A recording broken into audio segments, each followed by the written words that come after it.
third debate day 2018. Woohoo! Here to debate the topic that parents should have the right to genetically enhance their children using nanotechnology. Welcome all of our debaters. Great job. We're going to start things off with Warren Conlon for the affirmative. Thank you. Okay. First and foremost, I would like to thank Brian Lane for judging the debate. Today we'll be discussing why we believe that parents should have the right to genetically enhance their children using nanotechnology. We'll go over a couple definitions. To elaborate on these definitions, the right, a moral or legal entitlement to have or obtain something or to act in a certain way, genetically, in a way that relates to origin or development of children's DNA, enhance, to intensify, increase, or further improve the quality, value, or extent of. Nanotechnology, the branch of technology that deals with dimensions and tolerances of less than 100 nanometers, especially the manipulation of individual atoms and molecules. Today, new technologies allow direct modification of singular embryos, meaning parents can alter the genes of an embryo. We affirm the resolution by prioritizing the safety of future children and, by extension, the well-being and continuation of a healthy society. We affirm the resolution by recognizing the parents as having the constitutional right to choose whether or not to genetically enhance their children. Our first advantage is that the modification of children using nanotechnology is protected by the Constitution. Therefore, the removal of parental rights to genetically modify their own children violates the Constitution and would thereby be unconstitutional. Additionally, genetic testing of various types and the decision to terminate the pregnancy or not is also protected by the Constitution. To remove these rights would only be the start of the revocation of other unalienable rights. There is an existing array of reproductive and parental rights established by the Supreme Court. This right is not new, but rather is justified by the constitutional guarantee that no state will deprive any person of liberty or property without due process of law. This means that an expansive reading of the court decision justifies judicial protection of genetic modification as a privacy right to make decisions central to procreation and to parenting. Prenatal genetic testing is practiced on an in utero fetus offering one of two major tests. One, chorionic villus sampling, which detects medical issues such as Down syndrome and cystic fibrosis. And two, first trimester screening, a blood sample test called pre-implantation genetic diagnosis, which allows parents to identify the likelihood of chromosomal abnormalities like Down syndrome and trisomy. Parents may choose to terminate a pregnancy if dissatisfied with the outcome of the test. PGD, on the other hand, is performed in conjunction with IVF. Embryos are tested for genetic disorders before being implemented into the woman's uterus, allowing parents to preemptively assess the health of their embryo. This technology has now been available for over 25 years. For our second advantage, genetic modification of children would also avoid sex selection, abortions, infanticide, child abandonment. Approximately 1.6 million sex selection abortions take place every year between 2000 and 2014. Around 7.9 million children each year are born with a serious birth defect that has a significant genetic contribution. Genetic modification would save these lives. Abortions that are done correctly and in proper facility are very safe. However, they can be expensive, and many women, especially in developing countries or in the United States, that tightly regulate abortion do not have access to such facilities. Therefore, women often resort to at-home abortions that are extremely dangerous.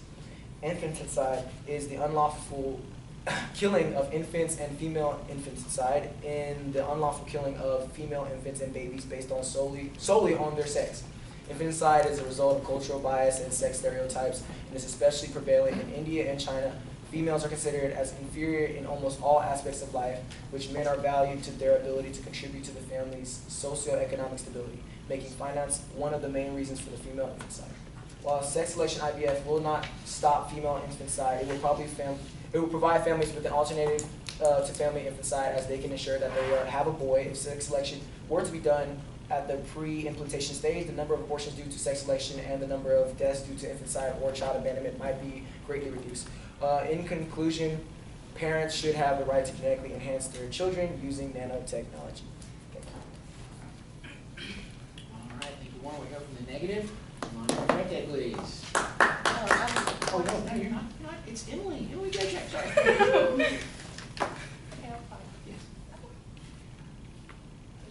Okay. Yeah. Sorry. Yeah, the page is all misarranged, but you're on. So, is genetic modification of embryos the science we need to further prosper and advance as a society? Or is it a trap tangled with corruption and division that will one day cripple society? Based on the information we have now and the simple fact that we are still in the beginning stages of this technology, I would choose the latter. Genetic modification or the creation of designer babies, is the editing of certain genomes which are removable/added to give a child certain features or limit the possibility of hereditary disabilities. However, an alarming number of risks are involved in this procedure. Some scientists claim that genetic modifications are the right step forward towards a future of disease-free lives, but there is no evidence to back up this claim, which in reality is a claim quite easy to refute. Adding artificial genomes to a natural DNA sequence could result in health risks for society and the embryo. We barely understand how the body works when foreign material is introduced to it, and the outcome is usually uncertain. This uncertainty can result in a catastrophic result that we may be unprepared for. The claim that this technology will give us disease-free lives sounds good in theory, but when the idea has probable and unforeseen health risks, it is imperative to take a step back and proceed with caution. Technology that is a danger to the health of society needs to be scrutinized and evaluated. At this time, do we as humans have the right to decide the future of those yet to be born? Do we have the right to determine how they will live their lives? We are talking about designing babies, yet there is no way to determine whether these children will be comfortable with the changes made to them. Consent is a right forwarded to everyone. We risk the overall well-being of society if the next generation faces the negative consequences of the decisions made for them by their parents. This sets up the backdrop to what defines humanity and its uniqueness.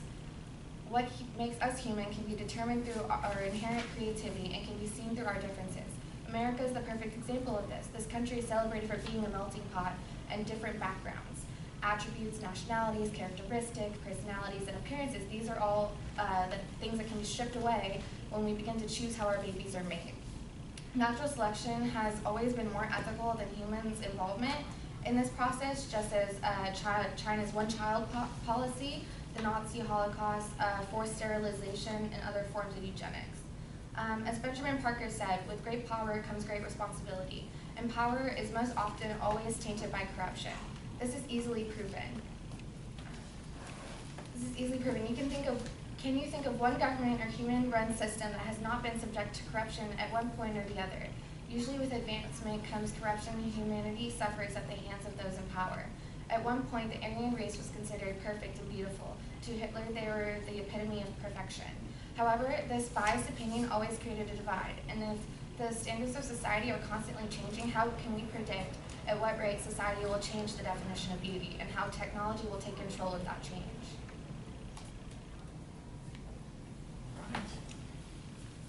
All right, ladies and gentlemen, welcome to our part of the debate where the debaters get to cross-examine each other. Welcome to our first crossfire. Okay, you said that nanotechnology, that we could cripple society. Do you think that technological advancements have been beneficial to America? I do believe so, but they've also Okay, been so a little if bit we wary, get, considering the different facts of how technology is advancing and different effects we can see, such as cell phones exploding in people's faces, or things like that. Okay, so you said it. Yeah, you said yes. Well, if it has been beneficial in the past, then there's nothing to say it wouldn't be beneficial in the future. Studying the growth of the evolution of American technology would limit the future success and growth of America, according to the writer and professor of biochemistry at Boston University, Isaac Asimov. He says any technological advance can be dangerous. Fire was dangerous from the start, and so even more so was speech, and both are still dangerous to this day. But human beings would not be human without them. All right, so I have a couple questions. So it's quoted that Plessy versus Ferguson in 1896, the U.S. Supreme Court issued a decision to uphold the Constitution of racial segregation. What is the connection between abortion enhancement for y'all? How would you say that plays out? Oh, can you repeat it? Sorry about that. Oh, okay. So, sorry.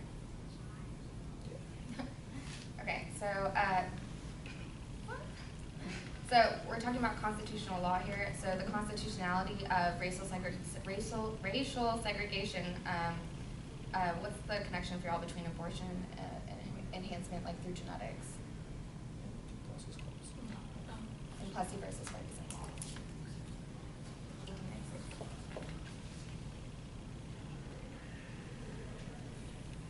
Also, y'all made a claim about sex selection, and so The use of China's one-child policy. China has the one, so people most likely kill their daughters, and you're saying how women have a higher ranking in some societies. Why do you like? Yeah, we don't believe that women have a higher ranking in society. Sorry. Yeah, that's the end of our crossfire. All right, good job. All right. Our second round of speeches, we'll start off with the affirmative side. Please welcome Morgan Pearson. All right, so we were talking about the Constitution and how the parents of